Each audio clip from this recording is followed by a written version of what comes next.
And so we begin our practice by just establishing a posture that's supportive to clarity and calm.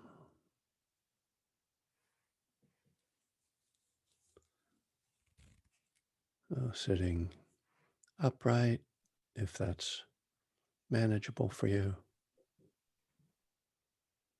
and coming into stillness.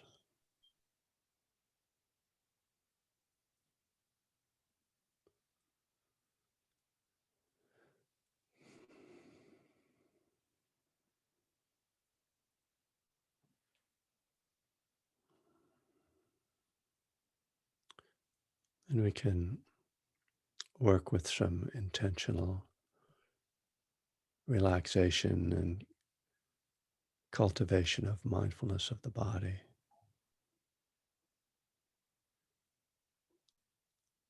Oh, you can relax the jaw, relax the eyes, the forehead,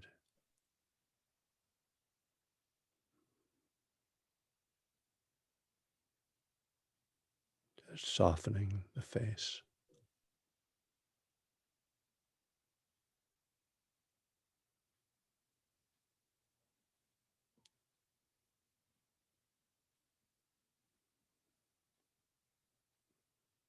And relaxing the shoulders,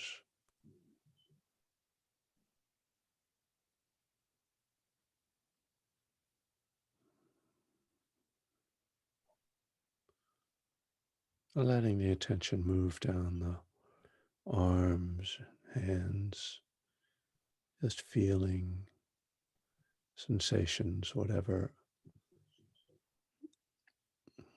there, whatever you can perceive.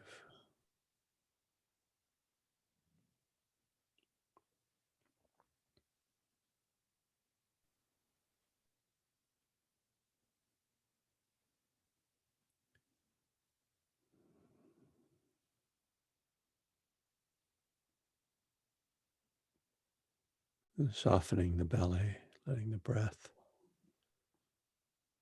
fill the belly.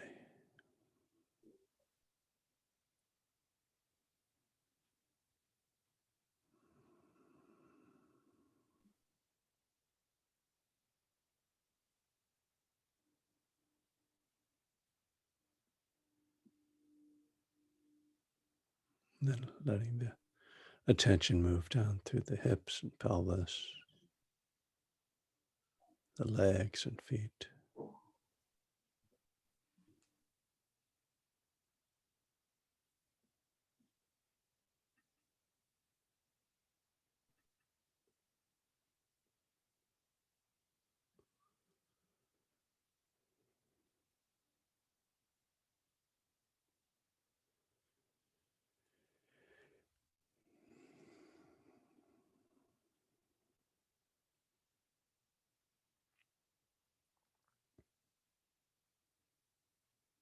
With mindfulness, we can focus on individual areas of the body, particular sensations in this way.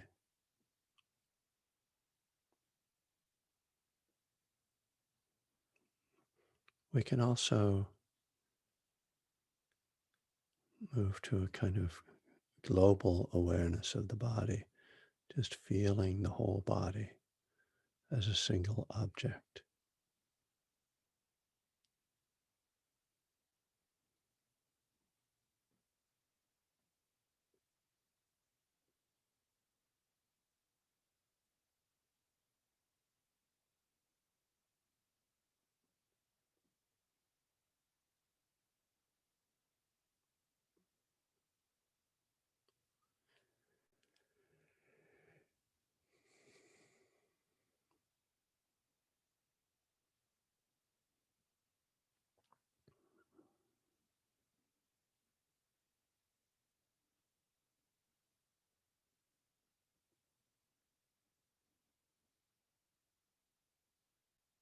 Uh, mindfulness, mindfulness of the body is really the foundation of our practice.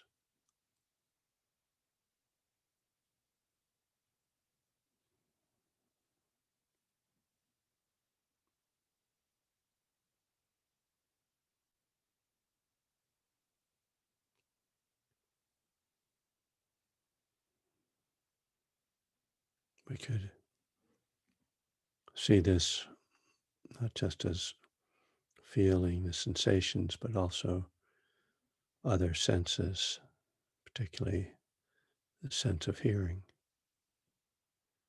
noticing what you can hear right now.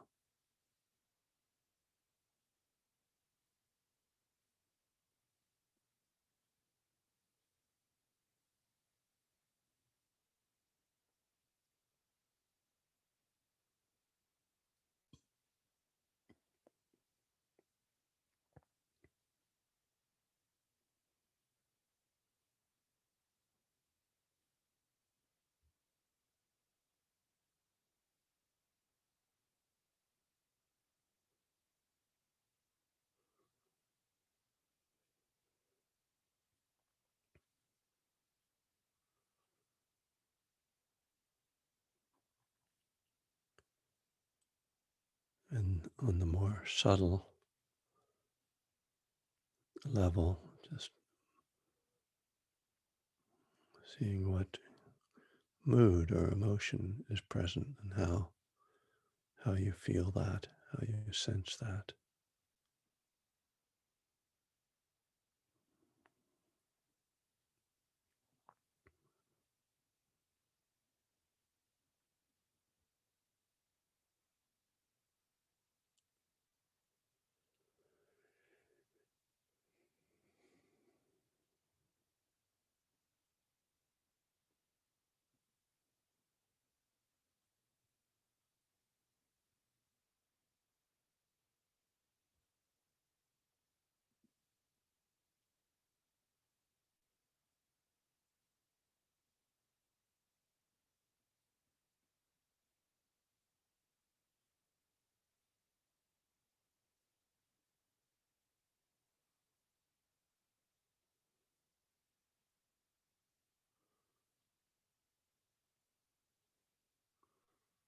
And then arriving at the breath and feeling the movement of breath, the sensations.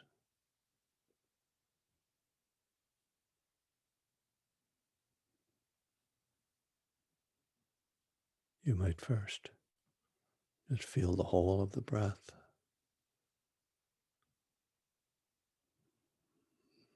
the way it enters the nostrils, moves down the throat, filling the lungs, expanding the belly, and then releasing.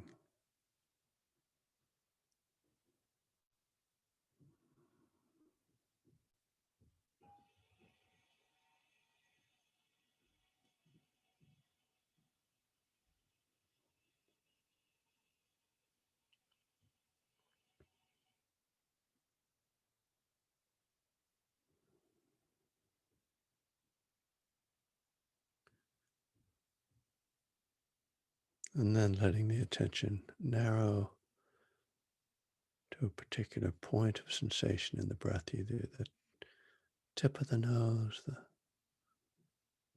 touch of air coming in and out,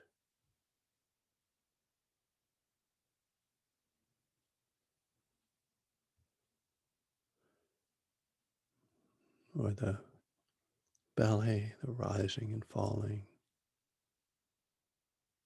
and just feeling the sensations at one of those places in the body.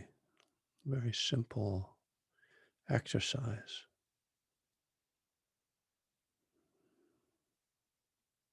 For our complicated minds, this can seem too simple. So we start looking for something more complicated. But just keep coming back to this simple experience of breath. Let the mind settle and relax into this simple exercise of awareness.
The wandering mind is part of our meditation.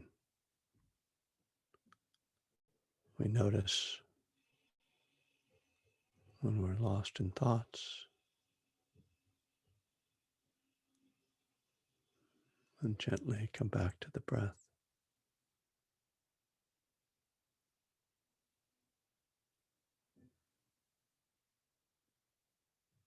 We might be lost for a moment or 5 minutes.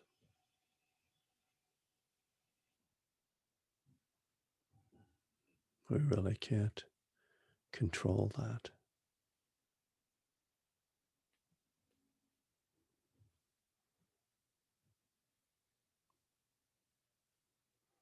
But that moment of realization when you know that you are thinking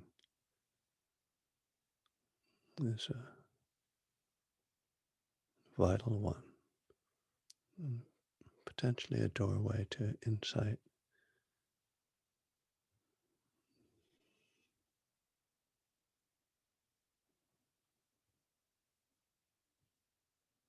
See what it feels like at that moment.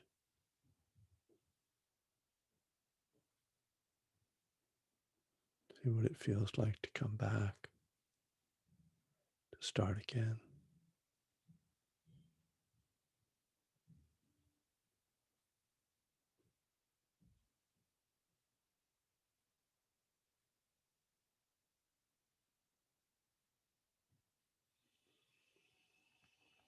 Notice the tendency to judge, evaluate.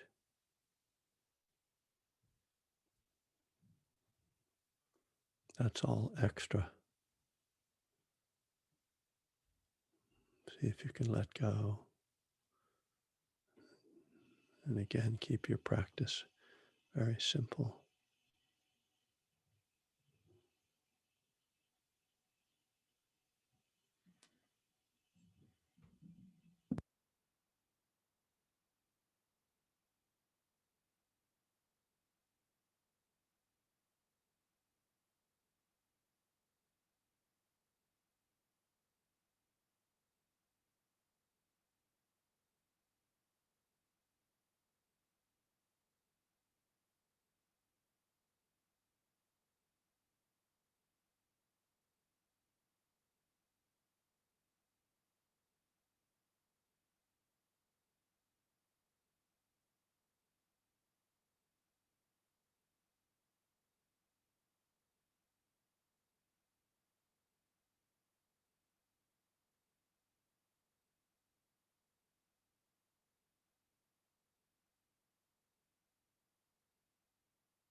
So that's for those who are new, I might have warned you that we usually do about 20 minutes.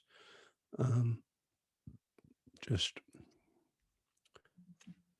but that's what that was. Um,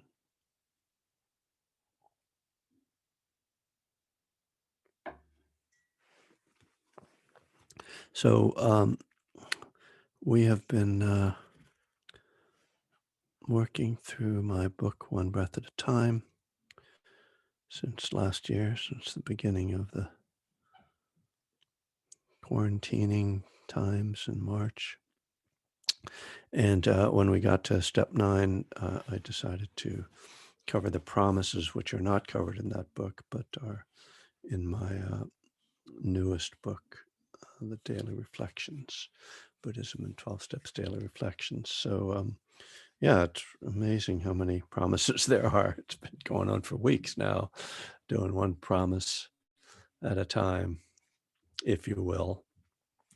Um, and so all of these show up in September of my Daily Reflections book, since that book follows the 12 steps uh, roughly.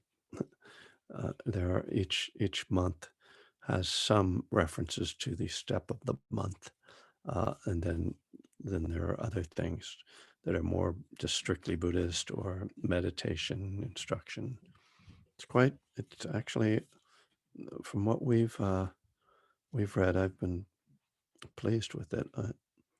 It's sometimes difficult to read your own work, um, but it seems pretty good. It was a grueling project writing this book, and since I finished it, I have had no urge to write anything ever again. So, which is interesting, after having been kind of completely wrapped up in writing for really almost 30 years. So we'll see if that comes back. Anyway, personal commentary aside, today we have arrived at the promise that that fear of economic insecurity will leave us. This is for those following along. This is September 21st.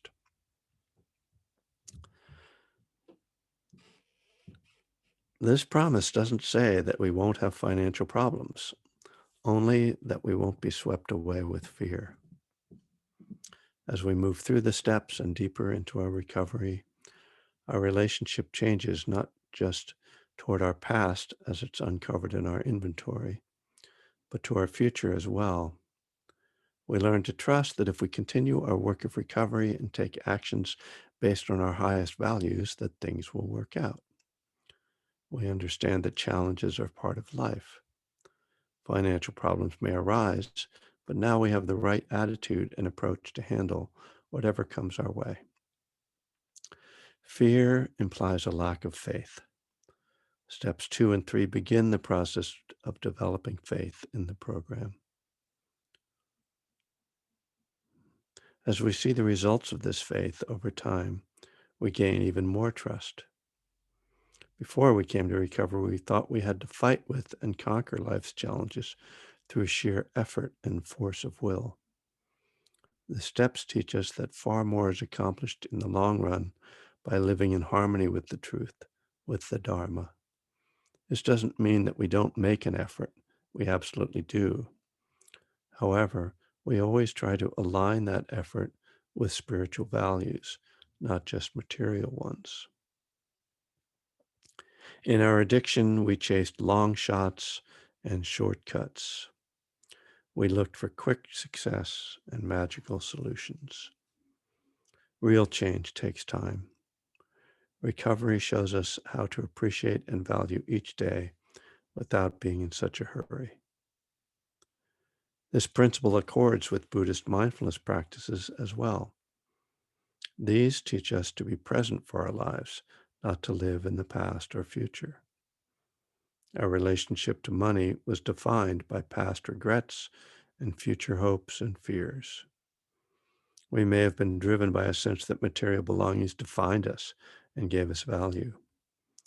Buddhism teaches that freedom comes from letting go, not acquiring and trying to hold on. With this spirit, there is nothing to fear. Today, reflect on your relationship to financial insecurity. Have you let go, or do you still carry fear in that regard?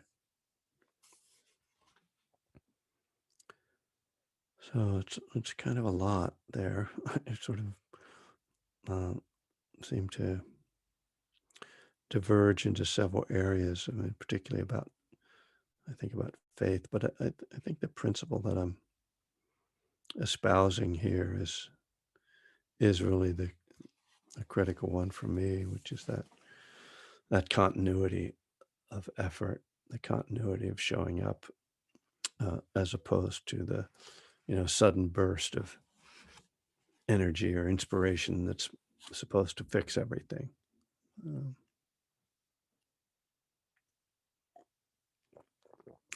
I talked about how my daughter was going through, a job search, and it was really the first time she's had to go through that because she just graduated from college last year, and the months kind of went on, and the interviews came and went, and the applications went out, and nothing came back, and it was hard for her to see that she was in a process. It was very much, I mean, I could really relate to how she was feeling about it, which was that kind of, I'm never going to get a job feeling, I think we've all had that feeling at some point in our lives when we're unemployed. And, kept kind of just trying to keep her with the process and trust that if she was doing the work that, you know, something would happen. It was sort of basically the law of karma. And thankfully that turned out to be true. But yeah, it's always struck me as interesting and sort of unexplainable, actually, why this promise is in the steps. You know, um, it's probably the um, well, it's such a concrete promise. Like it's a lot easier to promise something vague, like intuition, or it's the one that God is doing for us what we could not do for ourselves. Maybe that's not a promise. Um, uh, but this seems very specific, and I suppose because there's a tendency, as I referred to in the beginning, to think that the promise is you won't have financial insecurity, and of course that it's a critical difference saying that you won't have fear of financial insecurity. And I don't think that's true. I don't think that. I don't know. Uh, I guess maybe some people don't ever have fear of financial insecurity, but it seems like a very natural human tendency. Um, but I do think that the program gives us a way to get out of that, you know, moment by moment, to to not let that consume us. That's what I think is really more important than never having a fear. Uh, yeah. Hmm. I don't seem to have a lot to say today because I'm looking at my clock and seeing that time hasn't passed as quickly as it often does when I'm talking. So maybe I can call on you folks to join in, stimulate me.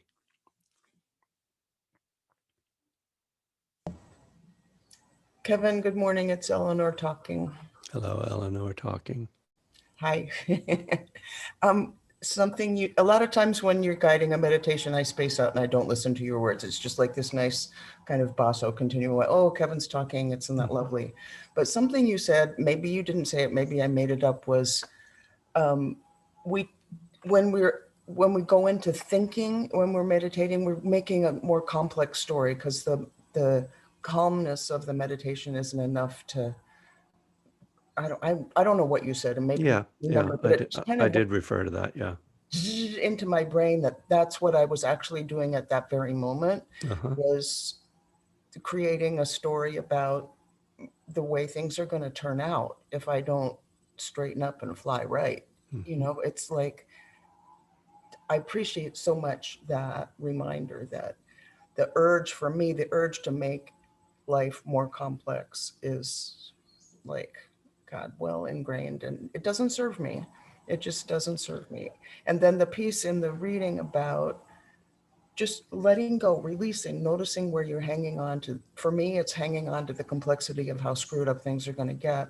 When in fact, they may not get that screwed up. They might get almost that screwed up. So thank you Right. today. Yeah. Um, Thanks, Eleanor. That was actually the most conventional guided meditation I've done in a while.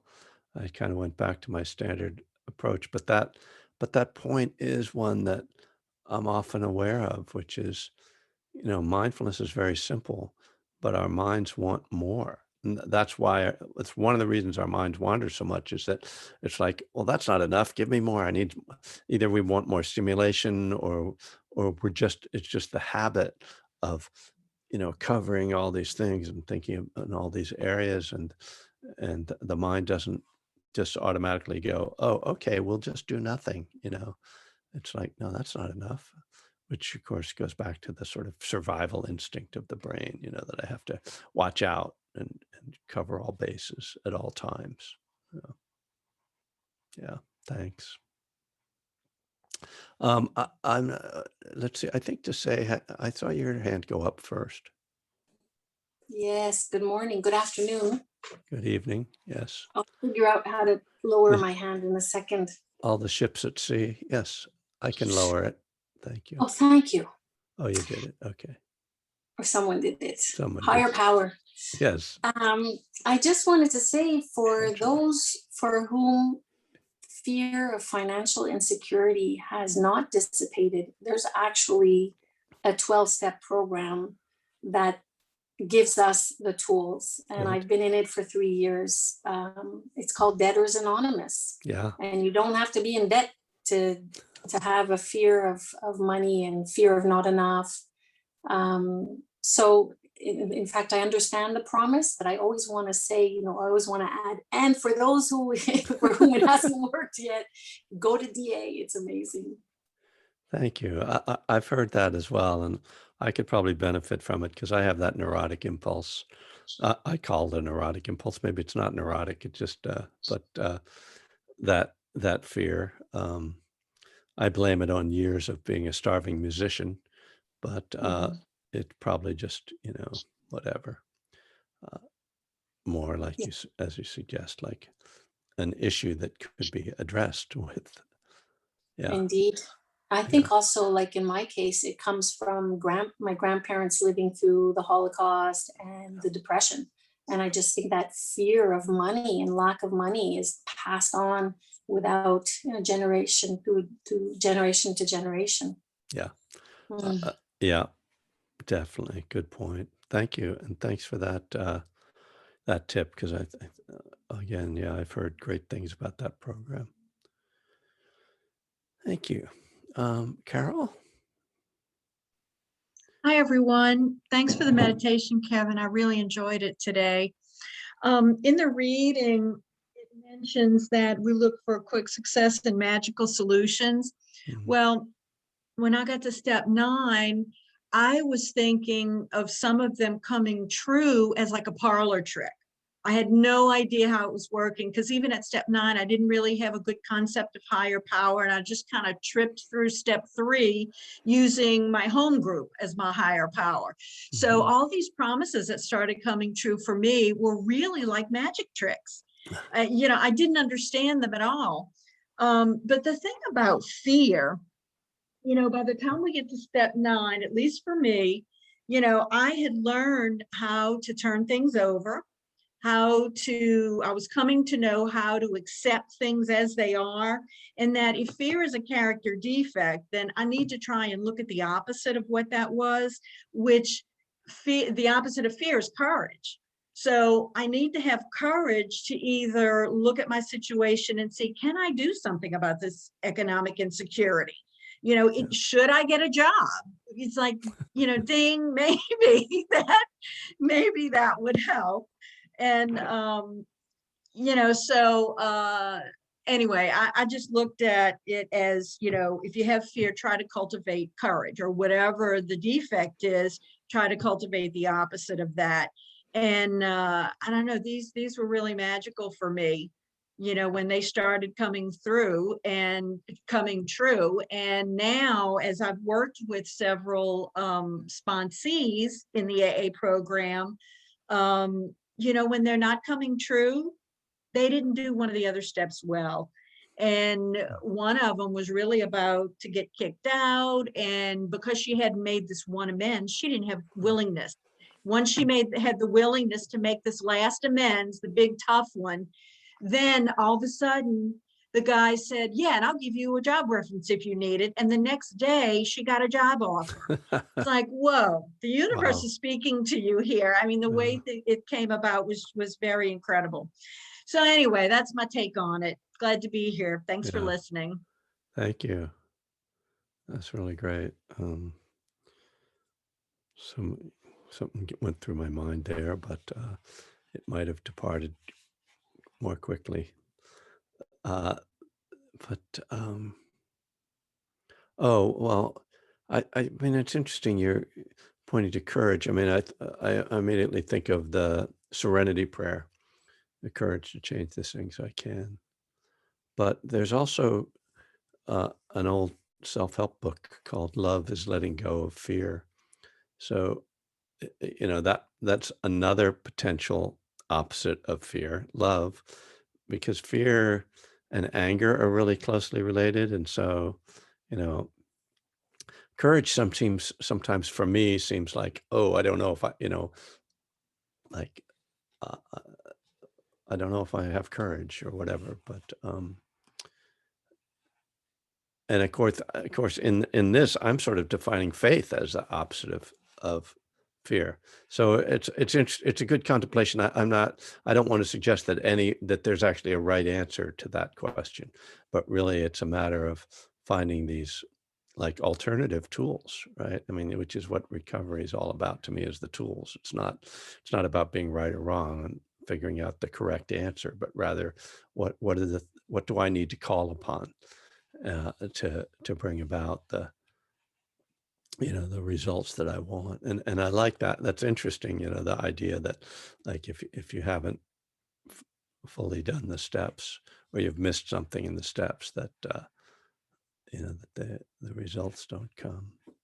Thanks, Carol. Abigail, I know you had your hand up a little while ago. I did. Hi, Kevin. Good morning. Hi. Morning. For the first time this morning, I realized I've always thought that promise meant that we won't have fear of financial insecurity, but it doesn't. What it means is it will leave us. It'll come back maybe, but it'll leave us. Right. So what the promise is saying is things change. That's it. That's all I have to say. Thank you. Good observation. Close reading, right? Fear of economic insecurity will leave us. Yes. Thank you. I'm trying to catch get the hands that in the order they went up. I'm not sure exactly, but it looks like Stanley. Thanks, Kevin. Yeah. Sure, I'll take my turn. I actually think that a lot of the people that have just spoken can address the thing that I was going to bring up. I'm not sure if it's a question or just a statement, but just first to agree with how financial insecurity is a hell of a stimulator, or a trigger for difficulty in recovering. And so much so that I just wanted, what I was going to do was share about something that happened in a 12-step meeting last week that I was a part of, where somebody shared, look, I've been trying, somebody new in the program, 6 months in, has been attending multiple, 7 meetings a day online. You can do that now, right? You Yeah. don't have to scurry about, right? But the only problem is, that's the problem for this person was that they're about to lose their housing. This is somebody who lives in the Bay Area, so it doesn't matter really where, right? But it's their financial challenges, to the person going through it, when they feel that they're doing everything they're supposed to do and it's not coming together in that process that you were referring to, it just feels like they might as well give up, And who am I? At that point, it was a very humbling moment when I just didn't know. I haven't been in that situation in a long while. Right. To be humble to that, and to say to this person, just stick it out, is honestly what needs to be said. Because if you go out now, it's hard for me to guarantee that you can maintain anything else that's going on. If you go out of sobriety, Yeah.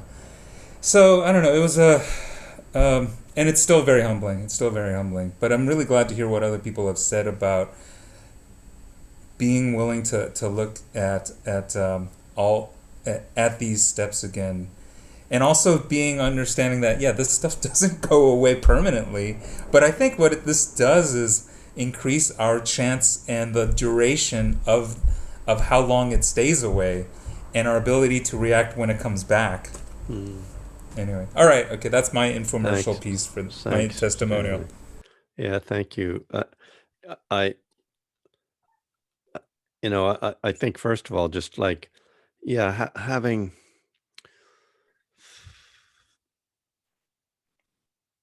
people have real financial problems in the world, and to think that because you do the 12 steps, all that's going to be solved is kind of magical thinking in and of itself. And maybe going to 7 meetings a day isn't the best way to address your financial problems. Maybe going to 2 meetings and spending the rest of the time sending out your resume would be, but I don't know this obviously, but I agree, ultimately, when it comes to our lives improving, there, for somebody who's got a problem with drugs and alcohol, relapse never makes it better. And that's the thing that people have to know, and that's not a solution to anything.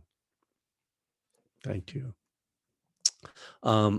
Rachel and your dog. Oh, hi, thank you. Thanks for the meeting. Absolutely love that. And I'm going to check you out on YouTube and watch it every day because that was so relaxing. I was really hyper. And it's really calmed me down. I've got a really weird relationship with money. I've been poor, I've been starving, and I'll never go there again. At the same time, I've got the courage to work, and I don't prioritize. I feel like only people, like, I'm not as spiritual as all you guys, I'm only beginning, but I feel like only rich people have the, able to say that money isn't everything, and it isn't everything. But I think the lady said it before, it's important. And if you come in, it's your attitude to money is passed down from generation to generation. What I don't do anymore is really fear it.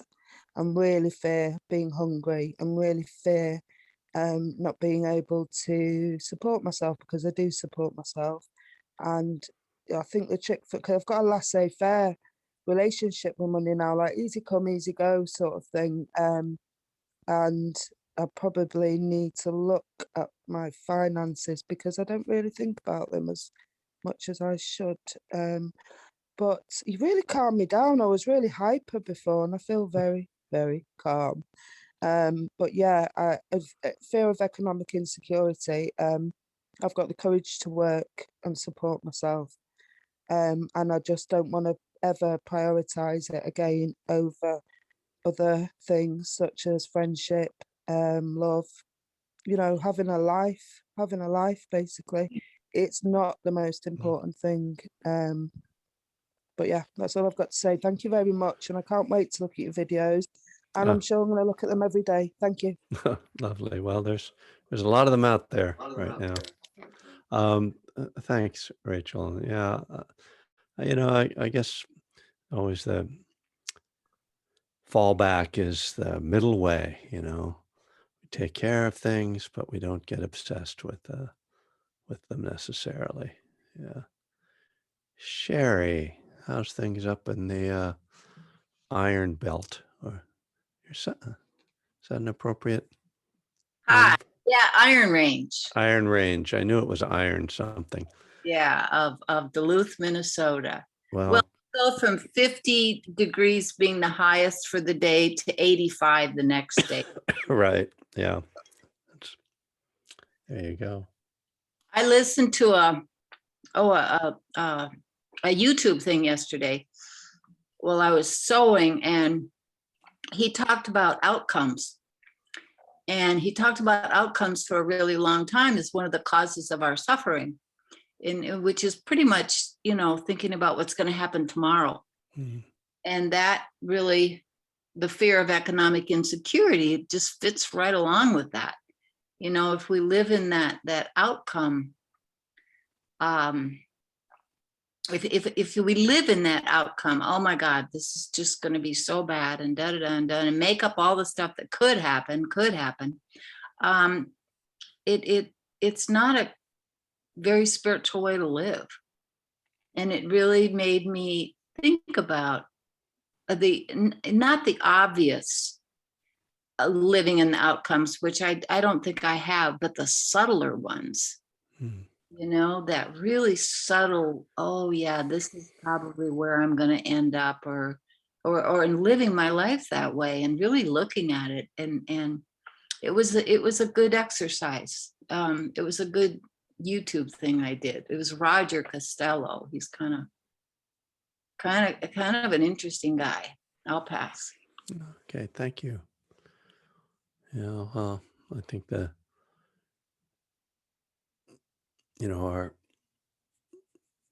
mind becomes, as we become more subtly aware and let go on deeper levels, we discover more and more subtle attachments. So that that's why it takes a lot of work to become enlightened, apparently. So they say. Denise from Bolton, UK. Hello. Hello, there you are. Nice to see you again, Kevin. You too. Thank you very much. Sorry, I'm turning my camera on because I think my computer works better. So I apologise if you lose the sound a bit. Yeah, thank you for the meditation. I was really into that, whatever the word is. And I'm thinking it's 6 o'clock here, and I'm thinking maybe this is a really good time to meditate, because I've just had quite a busy afternoon. And to get, I call it the committee, to get the committee to retire and leave me alone for the evening, perhaps it's a good time. It's done me really good. The promise is, I don't know about in America, but in the UK, they read out at meetings. Are they in America? Are they read out there at every meeting? Yeah, a lot of meetings read them, yeah. Yeah, Sure. Which they never used to do. I must say, I've been sober a long time. They never used to do when I just came around. Anyway, and it drives me mad, actually, because I think they present this, well, they're out of context anyway, Yeah, but also that's right. they present this picture of a utopia that, I was trying to achieve when I was drinking. All right. But you've really made me see them in a different light than I did before. And I'm not sure how they connect with the making amends business, but I know. you really made me think.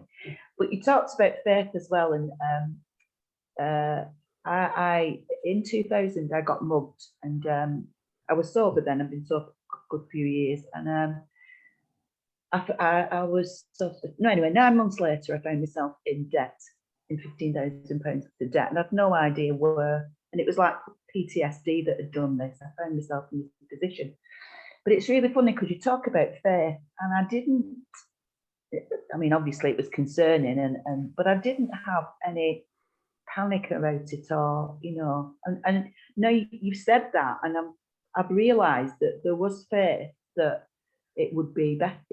Everything would turn out okay. You know, that I could sort it out, and yeah. And I mean, you know, I've been rich, I've been poor, and you've really made me see it in a different.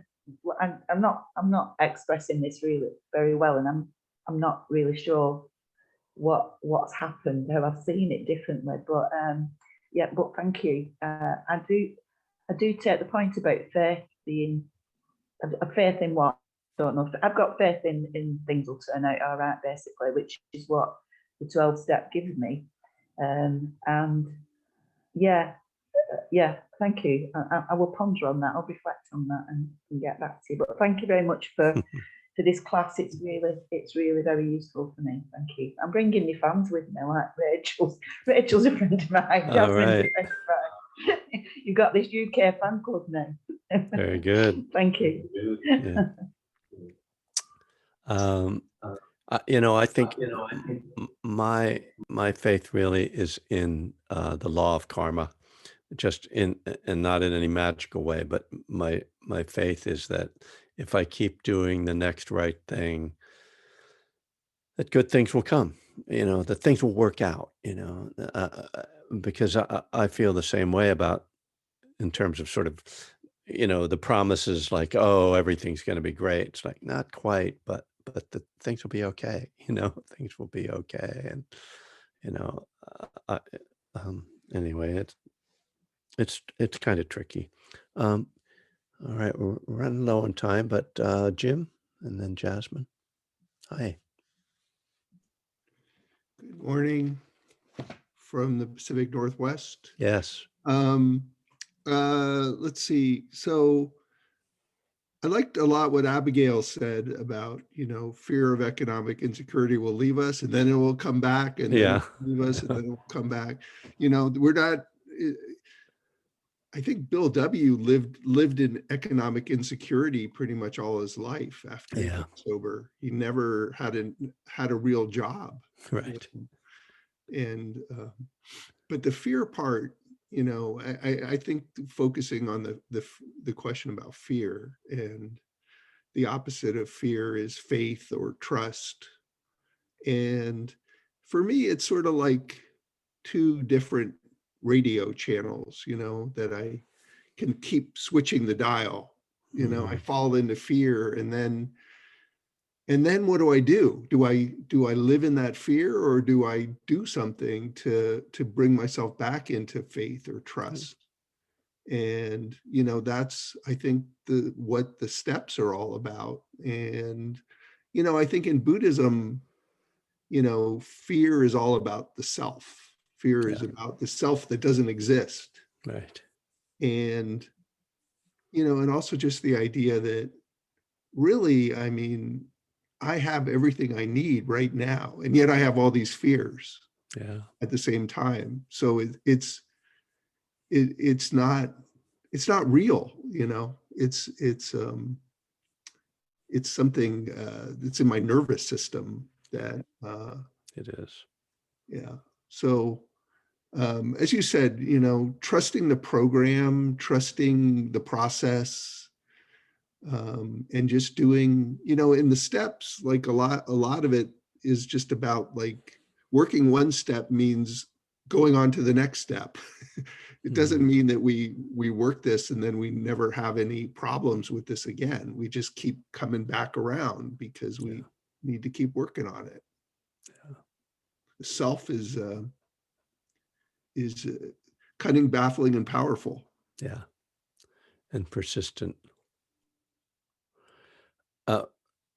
I would just correct you. There's more than 2 radio stations, though. There's many radio stations. It's got a whole, you know, bandwidth there to switch channels, Jim. And,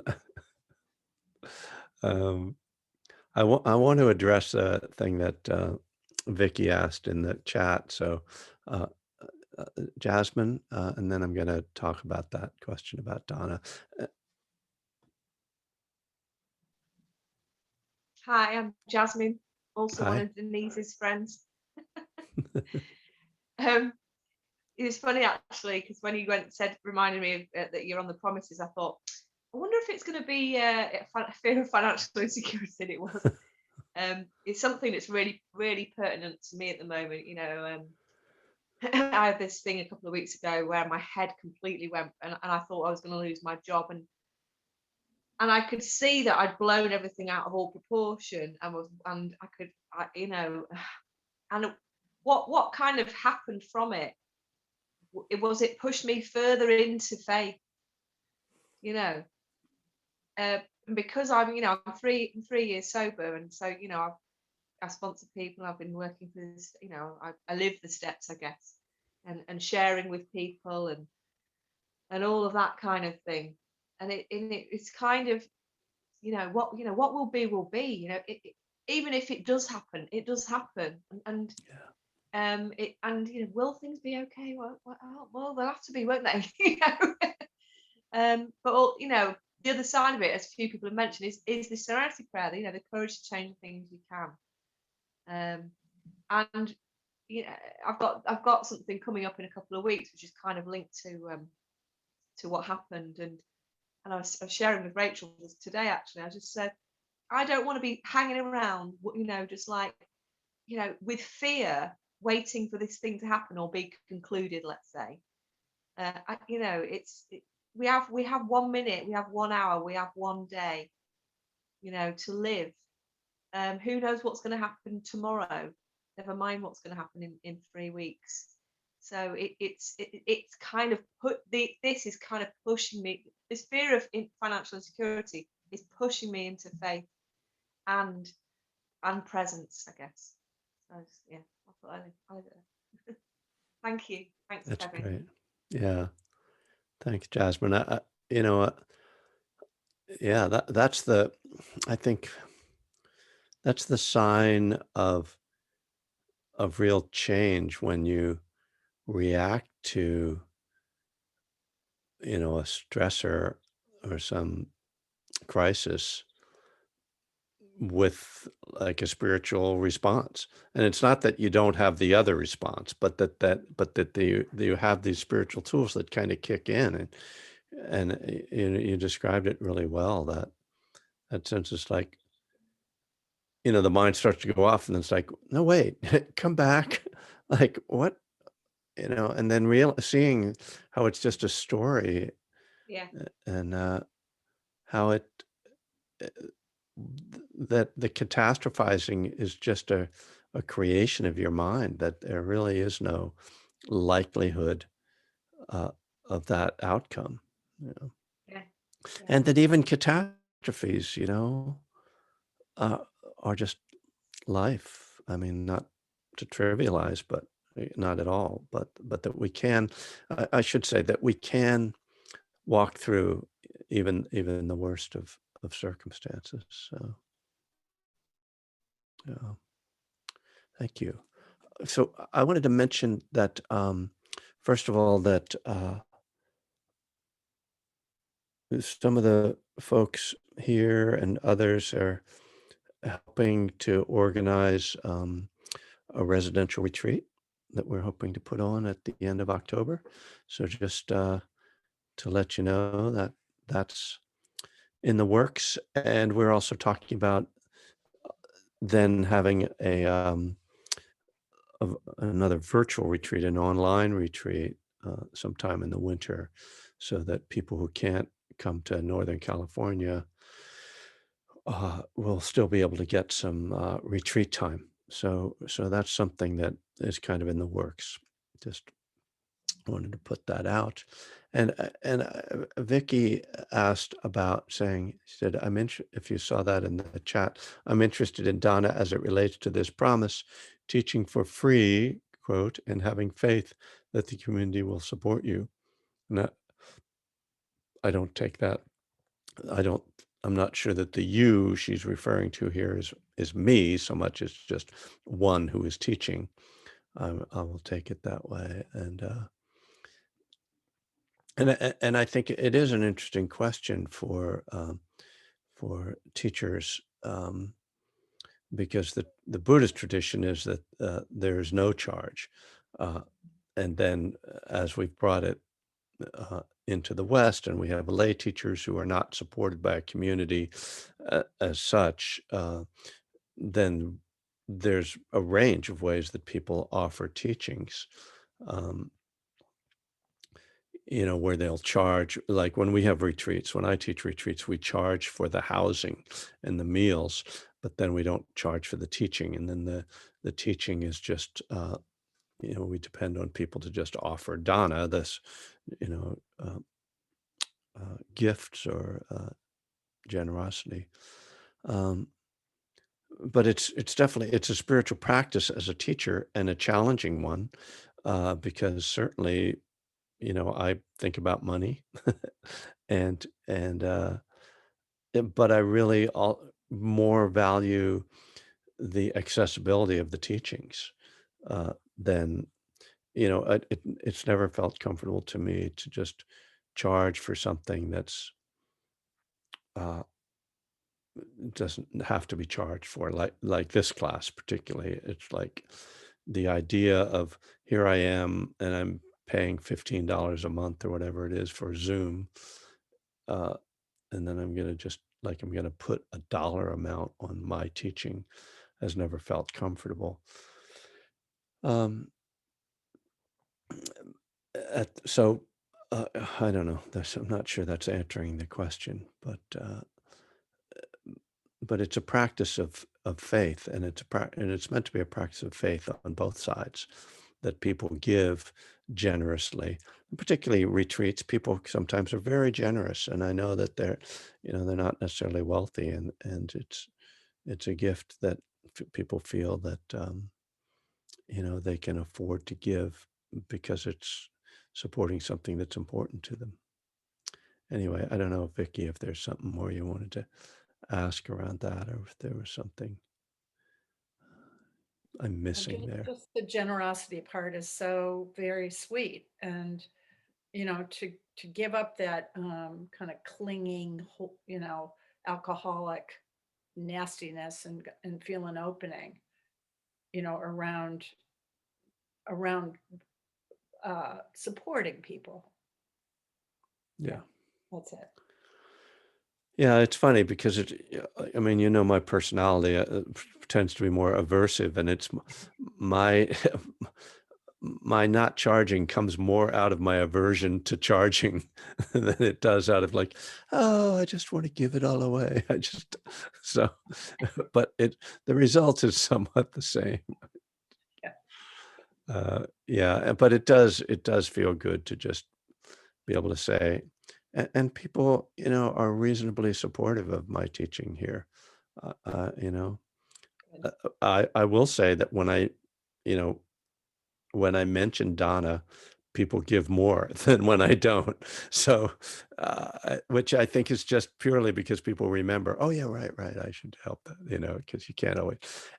But I also feel like a lot of you show up week after week, and I don't feel like you should be like every time you come, okay, I have to give him more every time. It's like there's, whatever. You guys handle it fine, and I'm happy. I'm enjoying it. I didn't look at the rest of the chat, but and I think that's about it. We've run quite a bit over. So thank you for hanging out. Thank you for showing up. I'll be back here Friday evening Pacific time, so we'll miss the UK folks unless they're getting up very early in the morning. And so see you all then.